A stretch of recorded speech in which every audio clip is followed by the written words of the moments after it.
Bonsoir et bienvenue dans ce nouveau numéro de l'Hebdo Politique sur Radio Sensation. Aujourd'hui, nous recevons 3 candidats aux municipales à Elancourt. Je vous rappelle que le premier tour de ces élections municipales aura lieu le dimanche 23 mars. L'Hebdo Politique, Nicolas Kirillovitz.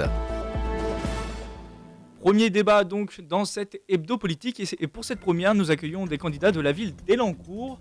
On abordera avec eux la fiscalité et l'école, mais on va essayer d'abord de mieux les connaître par ordre alphabétique. Voici mes 3 invités. Michel Bessot, vous avez 53 ans, vous vous présentez sous les couleurs socialistes, conseiller municipal depuis 2008. Vous êtes le président du groupe d'opposition de gauche Mieux Vivre à Elancourt. Excusez-moi, rapidement, petite question, si vous êtes élu, quelle est la première chose que vous changeriez ? Pour Elancourt, Elancourt, à Elancourt, et que Elancourt soit une ville où on vit de façon agréable pour tous. Nicolas Bauer, vous êtes candidat du Front National, vous avez 40 ans, en mars prochain, ça sera la première candidature du Front National à Elancourt. Pourquoi cette première candidature en 2014 ? Bonjour à tous, bonne année déjà, meilleurs vœux. Et je suis candidat aujourd'hui parce que c'est une concrétisation d'un travail de terrain que je fais depuis 2010, la date à laquelle j'ai adhéré au Front National. Moi j'habite à Elancourt. Et c'est aujourd'hui une concrétisation de ce travail-là. Et moi j'ai remarqué qu'on a souvent nié notre existence au point de vue très localisé. Et aujourd'hui, d'être face à M. Fourgousse de l'UMP et M. Bessot du Parti Socialiste, c'est une concrétisation de ce travail de terrain. Et aujourd'hui, je peux l'affirmer haut et fort, le Front National s'implante dans la 11e circonscription des Yvelines. Et enfin, Jean-Michel Fourgousse, vous êtes le maire sortant et candidat UMP, vous avez 60 ans, vous êtes maire d'Elancourt depuis 1996 et vous briquez donc votre 4e mandat, toujours la même passion après tout ce temps. Oui, la passion d'essayer de faire mieux, d'être exemplaire et puis de donner l'exemple et l'envie à d'autres communes de changer, de gérer autrement l'argent public. Vous avez vu qu'on vient d'être classé il y a quelques jours comme ville la mieux gérée des Yvelines. On échange aussi dans d'autres départements, voir comment mieux dépenser, faire plus avec moins, c'est possible. Je pense qu'il y a beaucoup de gabegies quand même en France dans l'organisation de ces dépenses publiques. Et voilà, on essaye. Et deuxièmement, bien sûr, il y a tous les autres projets, c'est-à-dire l'école, les projets, aussi. On en parlera. Et d'autres, bien sûr, d'autres plus thèmes tard. Pour être le plus précis possible, j'ajouterai qu'il y a une 4e candidature à Elancourt, Génération Solidaire, une candidature sans étiquette montée par des jeunes d'Elancourt. Je vous propose d'écouter Christian Nicole, 26 ans, et tête de liste. Pour ceux qui connaissent Elancourt, les candidats ont leur propre équipe, ont leur propre soutien, et il est très compliqué d'aller les voir avec des idées nouvelles, ou alors même pour intégrer les équipes. Ce sont, des politiciens qui ont certaines habitudes et qui ont des groupes déjà bien formés et bien rodés. Donc il n'était pas évident de rentrer dans leur dynamique et d'apporter des nouveaux projets. Des hommes politiques actuels sont parfois un peu fermés ou alors n'écoutent pas suffisamment toutes les positions ou tous les avis d'Elancourt. Et donc avec des personnes d'association, avec des voisins et puis avec les avis qu'on a eus et qu'on a collectés, on aimerait essayer d'apporter quelques idées, que ce soit beaucoup plus tourné vers la solidarité ou vers la convivialité, vers des idées aussi constructives ou des idées ambitieuses pour la ville, mais à condition que ça ne coûte pas trop cher aux Élancourtois. On aimerait essayer de garder un sérieux budgétaire exemplaire. Une des idées qui ressort le plus au niveau d'Elancourt, c'est que nous souhaiterions redynamiser le centre-ville. C'est-à-dire essayer de faire du centre-ville un véritable cœur de la ville, en rendant un peu plus accessible et plus accueillant pour faciliter à la fois les promenades, pour y passer du temps agréablement et pour permettre aux gens, soit qui y travaillent, soit qui viennent y passer du temps, de passer des bons moments, de se retrouver vraiment dans le cœur de leur ville. Ensuite, il va y avoir d'autres projets, par exemple essayer de recréer du lien social entre les générations, donc en favorisant certaines associations ou certains projets pour essayer de renouer les liens entre les personnes qui ont beaucoup de temps parce qu'elles sont à la retraite ou parce qu'elles n'ont plus leurs enfants à charge, et puis les étudiants ou alors même les lycéens et autres. Donc c'est quelque chose qui semble avoir une assez bonne demande, avec de plus en plus de personnes sur Elancourt, ce qui n'était pas le cas avant, qui commence à avoir du temps. Il y a de plus en plus de retraités. Donc voilà, ça c'est un projet que les gens aimeraient que l'on porte. L'Hebdo Politique, le Money Time. Et c'est une tradition dans cette émission. Voici le Money Time. C'est une série de questions-réponses rapides. Je veux donc des réponses rapides, messieurs. C'est le but du Money Time. L'autre but du Money Time, c'est d'apprendre à vous connaître et votre point de vue aussi sur des sujets qui font l'actualité. On commence par Michel Bessot. Christiane Taubira est-elle une bonne garde des Sceaux, selon vous ? Ah, tout à fait. Elle a pris à cœur de prendre sérieusement la tâche qui lui a été confiée à la tête du ministère de la Justice, de ne pas réformer n'importe comment, à tout va et à tout moment, mais de prendre le temps de mesurer les vrais enjeux pour une justice moderne pour le XXIe siècle, à tel point qu'elle réunit vendredi et samedi prochain 2000 professionnels de la justice à l'UNESCO pour débattre sur ce sujet. Je rappelle que c'est des réponses courtes et je rappelle surtout que vous êtes juriste de formation. Un décret, toujours monsieur Bessot, un décret autorise les magasins de bricolage à ouvrir le dimanche. Qui sont les gagnants dans cette affaire selon vous ? Les clients, les travailleurs ou les patrons ? Je crois qu'il faut poser le problème autrement. Il ne doit pas y avoir de perdants et tout le monde doit être gagnant. Pour les salariés... Et sinon, entre les clients, les travailleurs et les patrons, précisément ? Je n'oppose pas les salariés, les clients et les employeurs. Tout le monde doit être gagnant. Les salariés doivent être justement rémunérés dans le cadre d'un travail le dimanche. Il y a d'autres pays ou d'autres régions en France où il est strictement interdit de travailler le dimanche et économiquement, ils sont supérieurs à nous. Nicolas Bauer, vous êtes le second candidat pour le Money Time. Au Front National, est-ce que vous êtes plutôt Jean-Marie Le Pen, Marine Le Pen ou Marion Maréchal Le Pen ? Si vous deviez dîner, par exemple, ce soir avec l'un des trois, avec lequel ? L'idéal, ça serait de dîner avec les trois. Hein. Bon, je vous le dis sincèrement. Mais moi, comme je l'ai déjà dit, j'ai adhéré en 2010. J'ai été attiré par la personnalité de Marine Le Pen. Mais en même temps, ma conscience politique, elle a été éveillée le 21 avril 2002, lorsque Jean-Marie Le Pen est arrivé au deuxième tour. Donc, je n'étais pas insensible à Jean-Marie. Et voilà, Marion Maréchal Le Pen, elle est aujourd'hui députée du Front National. Mais c'est Marine. On va dire que c'est Marine Le Pen. Je suis de sa génération en tout cas, donc... Autre question, la quenelle est un geste controversé, popularisé par l'humoriste Dieudonné. Pour vous, est-ce que c'est un signe antisémite ou anti-système ? À vrai dire, ça ne m'intéresse pas vraiment. L'histoire de Dieudonné, ça fait 15 jours que Manuel Valls est en train de parler de cette histoire-là. Je trouve ça un petit peu lamentable, alors qu'il y a des agressions au quotidien, et je crois que le rôle... Ni l'un ni l'autre pour vous.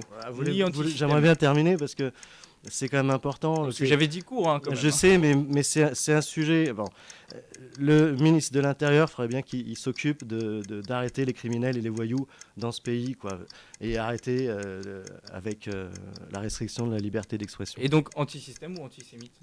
Toujours pas de réponse. Ça m'est absolument égal. Enfin, Jean-Michel Fourgousse, est-ce que vous êtes pour le retour de Nicolas Sarkozy à l'UMP ? C'est-à-dire que la faiblesse et l'échec total de François Hollande aujourd'hui en France, qui est mondialement évoqué dans toutes les sphères politiques, dans le monde entier aujourd'hui, effectivement remet la candidature de M. Sarkozy, d'autant plus que le principal défaut de M. Hollande, visiblement, c'est son incapacité à décider. Et la surqualité que M. Sarkozy avait, c'était une rapidité de décision qui a d'ailleurs défrayé la chronique, surtout pendant la crise. C'était celui qui décidait dans le monde entier, qui a solutionné la crise avec son collègue anglais, d'ailleurs, pour arrêter la crise économique. Donc voilà, c'est M. Hollande qui remet M. Sarkozy, en fait. Actuellement, un projet de prémajorité pour les 16-18 ans est à l'étude. Accorder le droit de vote aux jeunes de 16 ans pour les élections locales, notamment. Est-ce que c'est une bonne ou une mauvaise idée pour vous ? Je n'ai pas encore, j'aime bien, vous savez, c'est une décision importante. Je n'ai pas aujourd'hui suffisamment de données pour vraiment trancher sur un sujet comme ça. Je pense que c'est important, en tout cas, d'inciter à la majorité, à la responsabilité est toujours une bonne chose. Mais il faut voir un peu, en même temps, il faudrait aussi que le modèle éducatif français soit peut-être à un meilleur niveau que les modèles éducatifs dans le reste du monde qui sont meilleurs. Vous avez vu, on est 25e. Bon, si on venait déjà avec des meilleurs scores, donc le modèle éducatif nous garantirait vraiment que nos enfants arrivent à un niveau, disons, de compétitivité. Là, je serais beaucoup plus rapidement donc à souhaiter cette décision. L'hebdo politique sur Sensation. Alors, ça sera, c'est sûr, l'un des sujets des préoccupations des Français et des élans courtois pour ces municipales. Je parle bien sûr des impôts. Alors, d'un point de vue national, ils ont augmenté une nouvelle fois cette année. L'État espère engranger 3 milliards d'euros grâce notamment à la baisse du plafond du quotient familial et à la hausse de la TVA. Le pouvoir d'achat des ménages va donc être impacté. Pourront-ils compter sur un coup de main fiscal de la part de leur commune ? Rien n'est moins sûr. Le gouvernement prévoit pour cette année de réduire drastiquement les dépenses, 15 milliards en moins pour 2014. Et parmi ces 15 milliards, il y a une baisse des dotations aux collectivités locales de 1,5 milliard d'euros. Donc moins d'argent pour les communes. Le risque, bien évidemment, c'est que les mairies répercutent cette baisse pour leur budget par une hausse des impôts locaux. Alors vous, Jean-Michel Fourgousse, vous aviez fait le choix pour 2013 de ne pas augmenter les impôts locaux à Elancourt. Avec cette baisse des dotations en 2014, est-ce que c'est encore tenable pour cette année ? D'abord, c'est une baisse d'1,5 milliard cette année, 3 milliards l'année prochaine, et Voilà. 5 milliards l'année suivante. Donc c'est quand même très important. Deuxièmement, s'y ajoute cette espèce de mesure irresponsable, à mon avis, de M. Payon, qui nous rajoute quasiment 2 milliards d'impôts. L'école, on en parlera. Là, mais enfin, en termes fiscaux, c'est important. C'est-à-dire c'est 10% quand même c'est 5 à 10% selon ce que vous mettez dedans. Du coup, vous allez devoir augmenter les impôts l'année prochaine Donc non, pour l'instant, il n'est pas question d'augmenter les impôts. Je vous rappelle que la ville de Paris, en 10 ans, a augmenté de 40%, ce qui est un scandale. À Lille également, c'est hors norme. Elancourt reste un modèle, et je ferai tout pour que ça reste un modèle, pour ne pas toucher le pouvoir d'achat. Rappelez-vous que l'impôt, c'est une privation d'un droit de jouissance de votre pouvoir d'achat. Donc il faut des impôts, mais il ne faut pas sortir d'un cadre moyen international, parce que sinon d'abord les gens partent. Donc il est hors de question qu'Elancourt, en tout cas, on augmente donc les votre impôts, choix sauf un drame, un tsunami. Votre choix se porte sur les dépenses, du coup. Vous rognez sur certains services ? Alors, vous voyez, on pense qu'en France, baisser les dépenses publiques, c'est rogner sur les services. Non, je pense qu'il est prouvé que la ville d'Elancourt a un meilleur service public sur un certain nombre de secteurs et dépense moins d'argent public. Donc, on devrait déjà s'interroger pourquoi. Donc, c'est pas, on a un meilleur service public et on dépense moins d'argent. Pourquoi est-ce que d'autres communes qui ont des effectifs pléthoriques, parce qu'ils ont fait rentrer tous les copains, les amis, les militants, les machins, alors effectivement, ça a un coût. Il y a 1 million de fonctionnaires aujourd'hui environ sur les 6 millions qui sont des emplois qui sont rentrés par convivialité politique, avec certaines majorités, dont certaines sont spécialistes. Et ben ça coûte 50 milliards par an. Vous n'auriez pas fait ça, vous auriez 50 milliards d'impôts en moins, c'est-à-dire vous n'auriez plus d'impôts sur le revenu. Voilà. Et vous, Monsieur Bessot, si vous êtes élu maire, est-ce qu'il y aurait une augmentation des impôts ou la même chose, les impôts seront je me suis déjà clairement exprimé depuis que je suis rentré en campagne, si je puis dire, auprès des Élancourtois. Oui, j'ai vu d'ailleurs quand vous avez fait vos vœux pour l'année 2014. Je le redis très clairement, il n'y aura pas sur la durée du mandat d'augmentation d'impôts à Elancourt. Il y a autre chose à voir sur une réorientation des dépenses. Pas forcément une diminution des dépenses, mais une réorientation. Quand le maire sortant, M. Fourgousse, a sur plusieurs années fait des frais immenses en matière de vœux, justement, il y a une réelle réorientation à faire. Le problème pour moi, excusez-moi, c'est que les dotations baissent. Du coup, si on ne baisse pas les dépenses, comment on fait pour... Elles baissent déjà depuis un certain nombre d'années, c'est pas demain. Et puis les chiffres qu'avance M. Fourgousse pour 2015-2016, le budget de 2015-2016 n'a pas été encore voté par l'Assemblée nationale, donc je ne lis pas dans le mar de café. Pour Elancourt, c'est sûr, nous n'augmenterons pas les impôts, et ce qui est sûr, c'est que nous réorienterons les dépenses pour l'ensemble des Élancourtois et pour tous les secteurs d'activité qui concernent les Élancourtois. De votre côté, Nicolas Bauer, le Front National a mis en place une charte de 10 points pour ses candidats municipaux. Alors, parmi ces 10 points, il n'y a pas de hausse de la fiscalité. Est-ce que ça sera aussi le cas à Elancourt ? Au mieux, les baisser. Au mieux, les baisser. Au pire, les maintenir au niveau actuel. Donc, à Elancourt Elancourt, on maintiendra au mieux les impôts, sinon, si on peut les baisser, on les baissera. Et je pense qu'on pourra les baisser sans problème, puisque M. Fourgousse se targue d'être la ville la mieux gérée des Yvelines, ce en quoi je m'en félicite également, parce que quand on va arriver aux affaires, ça sera plus simple pour nous, puisque la ville sera déjà bien gérée. Donc on continuera dans cette lancée-là, il n'y a pas de problème. Mais effectivement, comme M. Bessot le soulignait, il y a peut-être des réorientations à faire. Quelle réorientation précisément ? Notamment, moi je pense qu'il y a des réels problèmes d'insécurité sur la commune d'Elancourt. C'est un sujet qui n'est jamais abordé par mes adversaires politiques. Or, au quotidien, il y a une insécurité certaine à Elancourt et ça fait des années et des années. Alors il y a eu des périodes de mieux, c'est vrai, mais il y a eu des périodes qui n'étaient pas terribles. Plus de moyens du coup pour la police municipale par exemple, ou Ça plus peut de être- vidéos? Ça peut être plus de moyens pour pour la police municipale qui ne doit pas être là juste pour dresser des PV, rapporter de l'argent à la commune. La police municipale, elle doit patrouiller, elle doit être à l'écoute des élans courtois, ils doivent être là pour protéger, servir. Voilà, mais il y a aussi alors, la vidéosurveillance. Je sais qu'il y a beaucoup d'investissements qui ont été faits de la commune d'Elancourt sur les caméras de vidéosurveillance.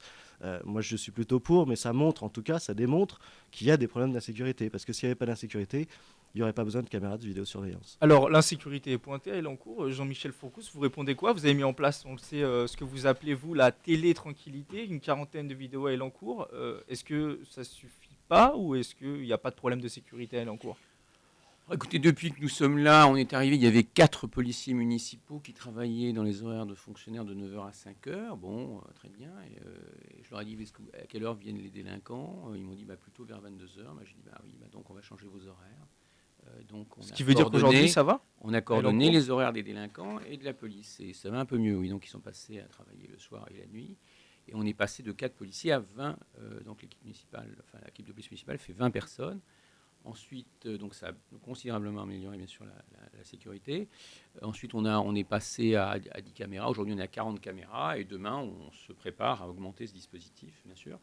Et puis, on travaille également avec beaucoup de petites entreprises et de grosses entreprises de sécurité pour être le laboratoire d'exemplarité. Mais aussi, quand on écoute en France, M. pour Bauer, améliorer, c'est pas suffisant. Alors, M. Bauer devrait se renseigner un petit peu sur les chiffres, mais je pense qu'il va le faire dans les semaines qui viennent, bien sûr.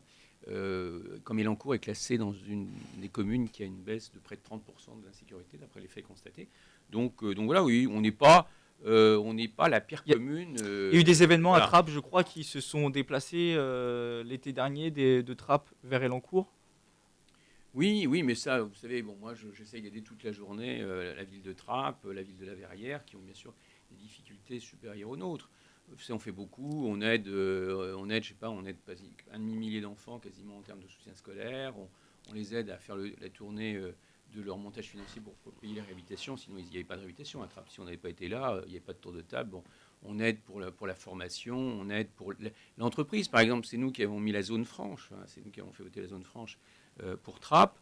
Et ce qui a permis de créer 1000 emplois publics et 1000 emplois privés. Donc c'est exceptionnel. Il n'y aurait pas eu ça. Donc voilà, Trappes, je peux vous dire, on participe pour que l'insécurité baisse aussi. On a également, bien sûr, participé à augmenter les effectifs de police. Voilà. On va écouter M. Bessot sur l'insécurité. Pour vous, est-ce qu'il y a un problème de sécurité à Elancourt? Est-ce que ce sera un sujet de campagne pour vous? Ça peut être un sujet de campagne. Il n'y a aucun sujet qui doit être tabou dans une campagne électorale. La vérité se doit à l'ensemble des électeurs et aux Elancourtois. Quand M. Fourcousse dit qu'il a augmenté les effectifs, je suis désolé. Il a terminé deux mandats de député avec moins d'effectifs au commissariat d'Elancourt. Je parle de la police municipale. Il a fait supprimer, justement, des postes de police nationale, d'ailleurs aussi sur l'ensemble de la France, avec un impact très fort sur Elancourt, et ça contribue à ce sentiment d'insécurité. Pour ce qui est de la vidéosurveillance, nous avons déjà eu ce débat en conseil municipal. Il faut que les choses aient leur utilité. Sur des lieux fermés, sur des lieux restreints, il y a une nécessité de vidéosurveillance. Tout et n'importe quoi, n'importe où, et en termes de gestion où ça coûte pour aucun résultat, c'est peut-être pas la peine. Là aussi, il y a des réorientations à avoir. Pas forcément d'augmentation. Non, mais peut-être une meilleure redistribution et dans des endroits encore mieux ciblés. Et puis, pour des raisons professionnelles, je sais comment ça se passe et qu'à l'heure actuelle, les malfrats, on les récupère plus avec l'ADN et la surveillance des téléphones portables qu'avec la vidéosurveillance. Je peux répondre 2 minutes? Allez-y. Simplement, monsieur Bessot a une vision un petit peu peut-être partisane. Voilà. Quand vous regardez les effectifs de sécurité en France, vous faites la somme de la police nationale, la gendarmerie, pas trop de chiffres, sinon on va et se la perdre police après. municipale. Donc il faut faire la somme des trois. Bon, il n'y a pas de gendarmerie à Elancourt. Bon. Donc voilà, nous le maire maîtrise. Ils n'ont pas les mêmes pouvoirs, les mêmes capacités. Le maire maîtrise. Ils ne sont pas officiers de police judiciaire. Le maire maîtrise la police municipale. D'accord. Bon. Nous, il y avait 4 policiers municipaux quand on est arrivé. On est passé à 20. D'accord. Voilà. Bon. Et deuxièmement, les effectifs de police, monsieur. Et pourquoi vous êtes passé de 4 à 20 alors? Mais parce que sous les socialistes, il y avait 4 policiers. Quand on est arrivé, on est passé à 20 parce que C'était il nous semblait qu'il y avait une sous-évaluation de mieux répondre à la population. Attendez, et dernière chose, le district de police qui est ici, donc où il y a un certain nombre d'effectifs, c'est moi qui l'ai fait venir en tant que député, sinon il allait à Guyancourt. Bon. Et ça a permis quand même d'avoir des effectifs qui variaient entre 120 et 140 policiers nationaux. Globalement, sur les effectifs, ça s'appelle des effectifs théoriques, c'est un peu compliqué, mais bon, voilà, on a à peu près toujours la même chose. Donc mais simplement, et dernier point, la plus grande baisse d'effectifs de la police, je vais vous la donner, ce sont les 35 heures qui ont fait baisser de 8000 équivalents. Non, mais attendez, équivalent 8000 policiers en moins. C'est officiel. Ma question, Voilà. Monsieur Donc Fourgous, c'est ça la plus grande baisse de policiers, monsieur Bessot. Et vous n'avez pas suivi le dossier. Ah, mais ça, c'était sous Nicolas Sarkozy qui a baissé énormément de policiers. Moins hein. 10 000. Il y a eu Est-ce plus que- de police municipaux aussi. là, vous rentrez dans des débats Et pas avec les mêmes pouvoirs. Écoutez, messieurs, vous rentrez dans des débats très théoriques, enfin très, très compliqués, avec des chiffres. Tout le monde ne comprend pas. Ma question est simple, monsieur Fourgous. Est-ce qu'il y aura une augmentation des effectifs? Est-ce qu'il y aura plus de moyens alloués Moi, à la je souhaite- police Je municipale souhaite plus pour d'augmenter votre encore les éventuel effectifs. prochain Et mandat? dites-moi, dernière chose tout à l'heure, quand même sur M. Bessot qui disait que sur les impôts, là, bon, je vous rappelle que c'est Proche bien, du micro. je vous félicite d'être enfin, cette année électorale, d'être pour la baisse des impôts, M. Bessot. Vous avez quand même, j'avais pas entendu que vous étiez à chaque fois contre quand on voulait baisser, ou je me souviens plus de ça, c'est marrant. Mais simplement, vous avez quand même soutenu des candidats, notamment M. Hamon, qui quand même participe à un gouvernement qui a augmenté de 50 milliards l'ensemble des impôts sur 2 exercices. Vous êtes drôle de dire, moi je suis pour la baisse des impôts, non. M. Fourgous, vous avez augmenté de 50 milliards, Monsieur plus grosse Fourgous, augmentation sur le 5e République. Je suis pas Messieurs, candidat à bravo. une autre élection, je suis candidat pour Messieurs, Elancourt. on va rester- Bravo, je vous félicite. On va rester dans un plan local et puis on va surtout un petit peu se détendre avec une pause musicale tout de suite. Très détendu.